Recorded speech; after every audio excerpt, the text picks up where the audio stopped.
Kenapa Pak mengambil air bersih yang ada di sumur ini? Memang di rumah tidak ada pasokan air sama sekali Pak? Masalah sumur banyak, tapi airnya tidak memungkinkan. Nah, di sini pulau ini bisa diambil airnya, bisa dikata juga, bisa juga diminum.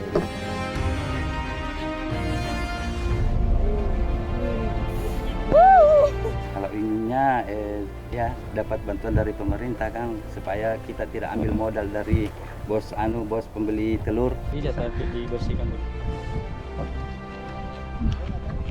Kalau dicobain lebih asin.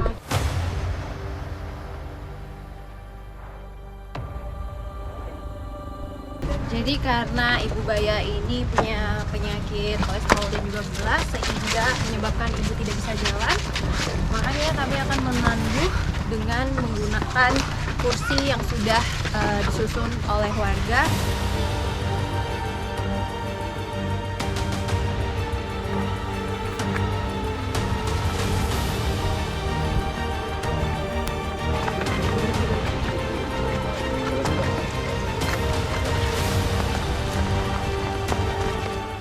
Jadi biasanya kalau misalnya ada yang sedang sakit, itu langsung dibawa ke rumah sakit terdekat. Dan kalau dilihat di sini sangat miris sekali karena memang jarak rumah sakit sangat jauh dan mereka memerlukan kapal yang mana waktu tempuhnya sangatlah panjang, sekitar 43 mil.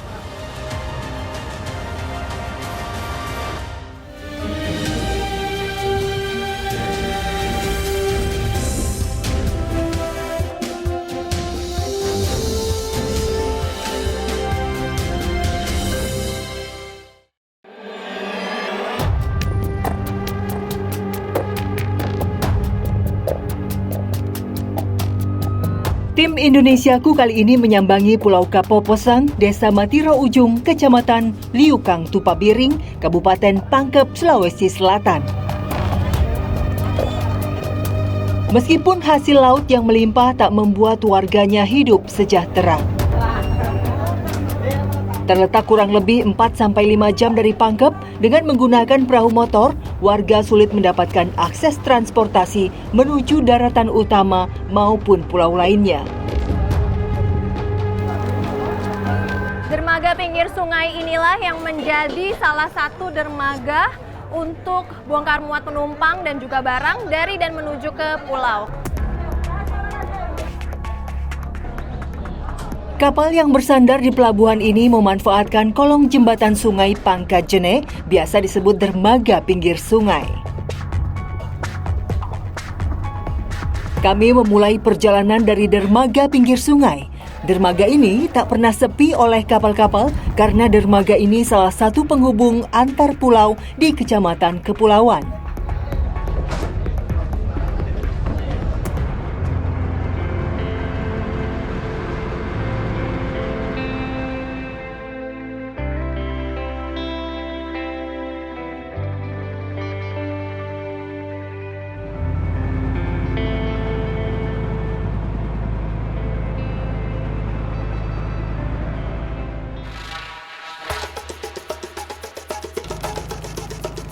Dangkalnya muara sungai menyebabkan kapal sulit masuk.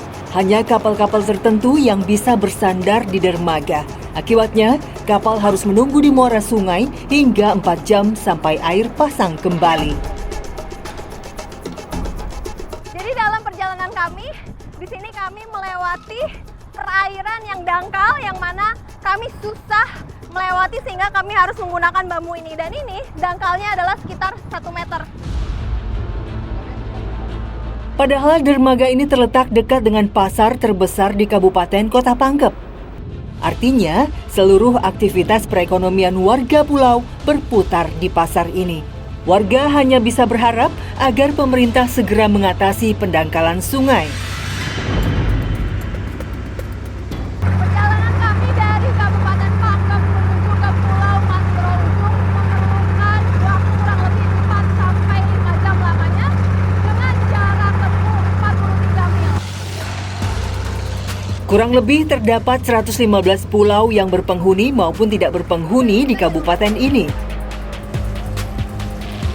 Tak adanya perahu transportasi umum membuat warga yang akan berbelanja atau bepergian hanya bisa menunggu perahu nelayan saat ada yang keluar masuk pulau untuk menjual hasil tangkapan ikan.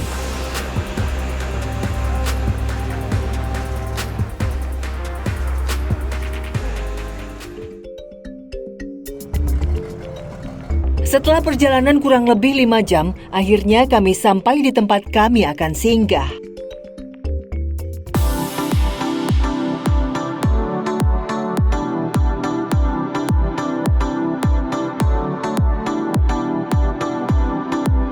Desa Matiro Ujung mempunyai penduduk kurang lebih 1.400 jiwa. Hampir 90% mata pencaharian warga sebagai nelayan. Hasil laut menjadi sumber utama warga. Salah satunya menangkap telur ikan terbang.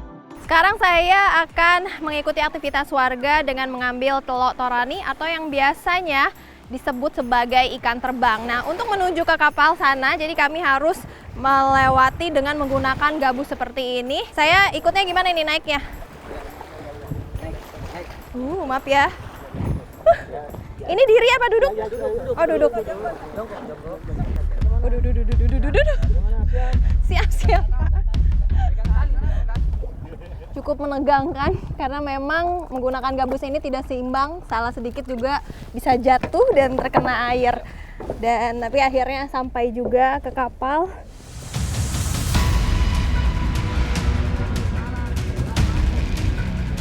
Menurut nelayan, ikan terbang biasanya banyak terdapat di laut bebas minimal 30 sampai 70 mil dari daratan, tepatnya di perairan laut dalam. Nah, jadi untuk merangkap ikan terbang itu menggunakan ini namanya pakaja kalau di sini. Dan ini terbuat dari daun kelapa yang sudah kering, kemudian dirakit supaya ikannya bertelur di sini. Apalagi sekarang sudah memasuki masa panen ikan, yaitu sekitar bulan 5 sampai bulan 9. Artinya dari bulan Mei sampai bulan September ikan ini banyak menghasilkan telur.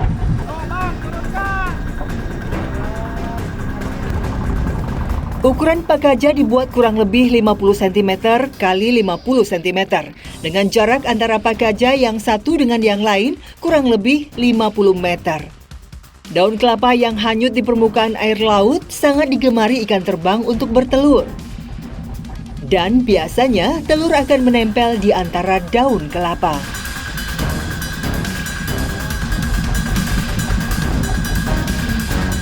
Menurut informasi nelayan, waktu yang tepat untuk memasang pakaja antara jam 5 sore sampai jam 7 pagi. Pakaja yang terpasang di sore hari akan diambil pada pagi harinya.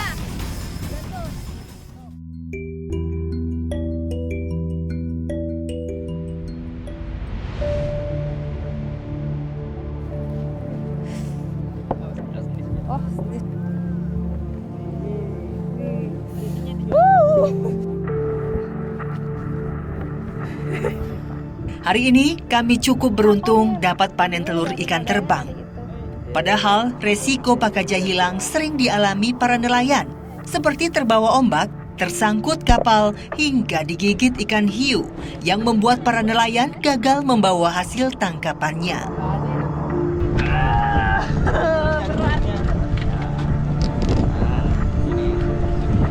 Nah, ini pakaja yang udah diambil. Di sini udah kelihatan nih ada telurnya seperti ini. Jadi telurnya itu banyak di sana. Biasanya nempel kayak gini, dan ini bisa langsung dimakan ya Pak katanya? Iya. Bisa tapi dibersihkan dulu. Ya begitu, bisa dimakan kalau. Cobain ya. Kalau dicobain, biasanya kalau misalnya makan sushi, di atasnya suka ada telur-telur kayak gini. Rasanya cuman karena ini belum dicuci, jadi lebih asin. Sejak tahun 1969, telur ikan terbang sudah diekspor ke Jepang. Dan Provinsi Sulawesi Selatan merupakan pengekspor tunggal, sehingga telur ikan terbang menjadi salah satu primadona dari sektor perikanan. Namun sayang, hasil yang diperoleh warga desa Matiro Ujung mengalami penurunan akibat pengambilan secara masif dan tidak terkontrol dari nelayan di luar Pulau Kapoposan. Bapak nelayan udah berapa lama, Pak? Sekitar 30 tahun. Nah, terus kalau sekali panen telur ikan terbang ini biasanya berapa banyak dapatnya, Pak? Ya kadang banyak, kadang sedikit, kadang tidak ada. Kalau kayak sekarang ini lagi banyak apa sedikit, Pak? Kalau ini sedikit, pasti rugi kalau begini. Iya, enggak menutup ongkos ini kalau begini. Oh, emang biasanya kalau paling banyak berapa dapatnya, Pak? Biasa juga dapat lebih 20 kilo, 10 kilo begitu. Tapi tidak sering itu, jarang didapat begitu. Nah, Ya yang sering itu yang sedikit. Ya kadang juga tidak ada. Ya. iya, kalau harapan Bapak sendiri, kira-kira Bapak inginnya apa sih? Kalau inginnya ya dapat bantuan dari pemerintah kan supaya kita tidak ambil modal dari bos pembeli telur supaya hasil kita bisa tinggi-tinggi harganya. Tak adanya biaya hidup keluarga dan biaya operasional cari telur ikan terbang membuat nelayan terpaksa meminjam uang dari pemodal. Sehingga nelayan tidak memiliki kekuasaan penuh dalam menentukan harga telur ikan terbang. Akibatnya, nelayan hanya bisa pasrah menerima harga yang ditetapkan dari pemodal. Berharap keterlibatan pemerintah untuk bantuan modal sangat dinantikan para nelayan Matiro Ujung agar ada peningkatan perekonomian keluarganya.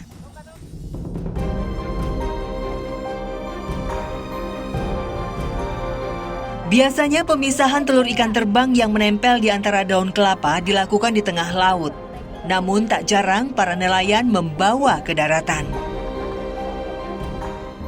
Tak hanya berpangku tangan melihat suaminya yang pulang membawa hasil laut, para istri menyambut dan membantu suami mereka dengan menyisir atau memisahkan telur ikan terbang.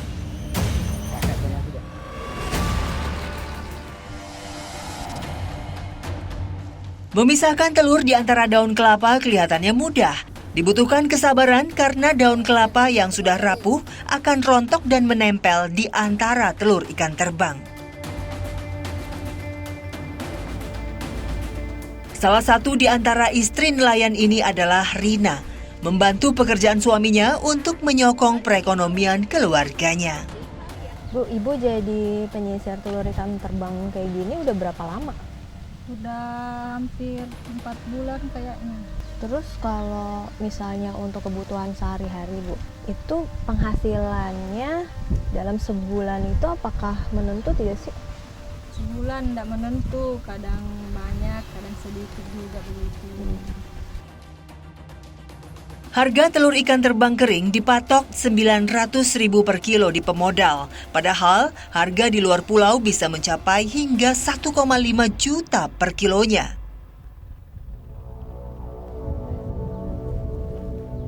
Setelah telur ikan terbang bersih dan terkumpul, saatnya untuk proses penjemuran. Telur ikan terbang dijemur di bawah terik matahari membutuhkan waktu kurang lebih 2 hari. Namun, saat cuaca hujan atau mendung butuh waktu kurang lebih 4-6 hari.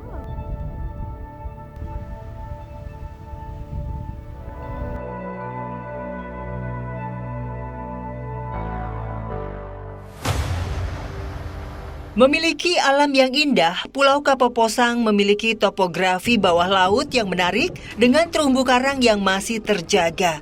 Membuatnya kaya akan biota laut dan menjadi salah satu surga spot diving terbaik di Sulawesi Selatan. Seharusnya bisa menjadi daya tarik bagi wisatawan. Namun sayang, di samping kurangnya dana untuk mengembangkan konservasi laut, kurangnya transportasi laut dan pelabuhan yang belum layak membuat sulit bagi wisatawan untuk menuju pulau yang seharusnya bisa menjadi pemasukan dan perputaran roda ekonomi bagi warga desa Matiro Ujung. Padahal program tol laut pemerintahan Presiden Joko Widodo terus dikumandangkan untuk memperlancar arus transportasi angkutan barang dan orang sehingga konektivitas antar pulau lebih efisien. Nyatanya, hingga saat ini harapan warga belum terrealisasi.